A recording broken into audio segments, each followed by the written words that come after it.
Une tête de lion qui aurait été retravaillée pour être transformée en tête de pharaon? Peu importe.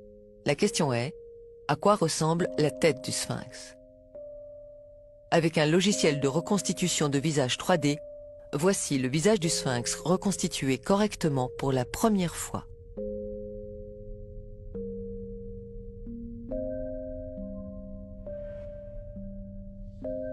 Sans commentaire. Puisqu'ils étaient noirs, il est logique de faire une sculpture à leur image.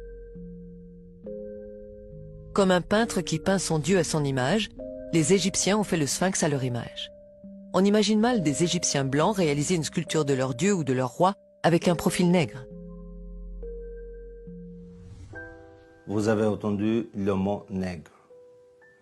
Il est injuste de vous montrer une recette sans vous présenter les véritables cuisiniers de ces monuments. Regardez toutes ces sculptures. Vous remarquerez une chose, elles ont toutes les nez cassés.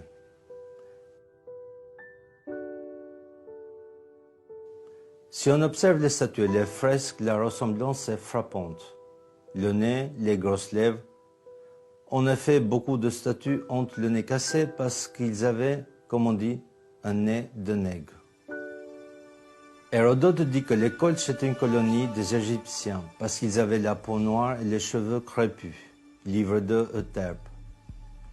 Les Colches étaient une colonie africaine qui a migré pour s'installer vers la mer Noire. Aristote parlera aussi des Égyptiens en les décrivant comme excessivement noirs. Ceux qui sont excessivement noirs sont quoi? Ce sont les Égyptiens et les Éthiopiens. Les Grecs utilisaient 4 mots pour dire noir: sombre, brun ou ténébreux. Kéleinos, Eremnos, Aiton et Mélas. Mélas est le noir physique le plus total. C'est la racine de ce mot qui forme le mot mélanine. Mélas, mélanine. La mélanine est le pigment qui colore la peau en noir pour le protéger du soleil. Aristote dira précisément agon mélanès pour désigner les Égyptiens et les Éthiopiens, ce qui veut dire excessivement noir en grec.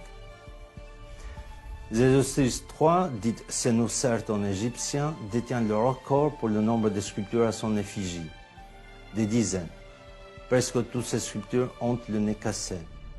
Mais quelques-uns ont échappé à l'inquisition raciale.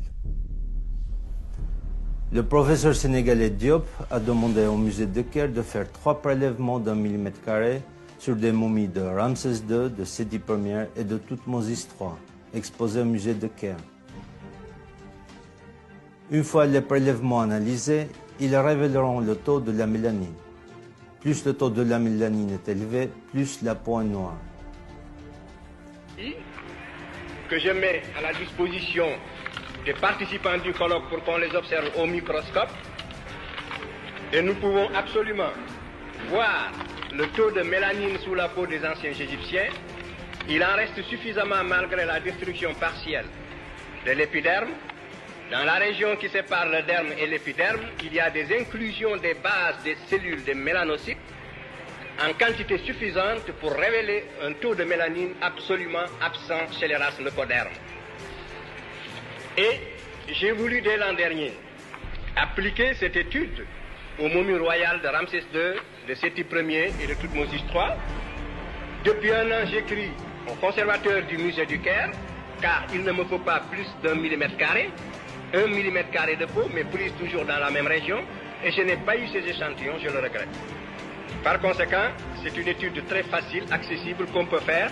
Voici les lames, ce sont des préparations, il suffit de les mettre sous l'objectif d'un microscope pour voir le taux de mélanine. Alors, sur la base donc de mes propres investigations, que sont celles-ci, et jusqu'à ce que d'autres investigations... Le musée n'a toujours pas répondu depuis 35 ans. Les Égyptiens s'appelaient les Kémites et l'Égypte s'appelait Kémet, le pays du noir. Non, ce n'est pas la couleur noire du limon, du Nil qui est évoquée, comme certains archéologues le prétendent, mais bien la couleur de la peau de la population qui vivait là. Quand on parle du pays des Blancs, on ne fait pas allusion à la couleur de la neige des Alpes. Finissons avec les rumeurs, si Howard Carter a falsifié le masque d'or de Toutankhamon et reproduit des faux reliques. Observez le masque de Toutankhamon et le visage de cette Africaine. Je vois mal Carter, l'Européen, réaliser ce masque typé africain. Il est midi, la température est au taquet, c'est-à-dire qu'il fait à peu près 45-46 degrés. Il n'y a absolument pas d'ombre, vu que c'est une carrière et qu'il n'y a aucun bâtiment et qu'on ne peut absolument pas s'abriter. Autant vous dire que je ne veux pas rester ici 3h30. Bon, donc là il commence à faire un peu chaud. On se trouve derrière la pyramide de Mykérinos. Je commence à comprendre pourquoi Femi est pas venu.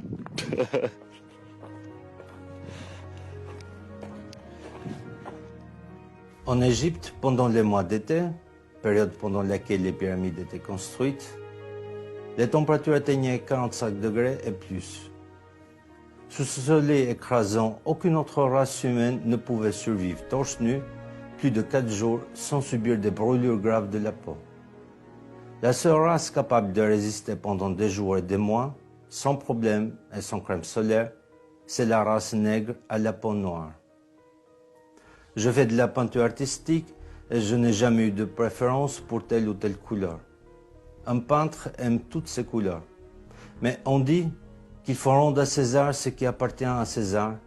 Eh bien, rendons aux Égyptiens ce qui appartient aux Égyptiens.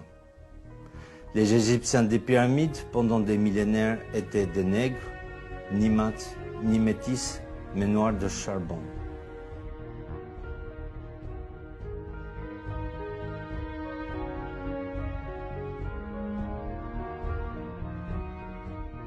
Les Égyptiens ont mémorisé et imprimé leur négritude dans le granit et dans le quartz pour l'éternité. Que doit-on faire? Les détruire pour effacer cette époque de l'humanité? Les cacher? Parler? Ne pas parler? Posez-vous ces questions.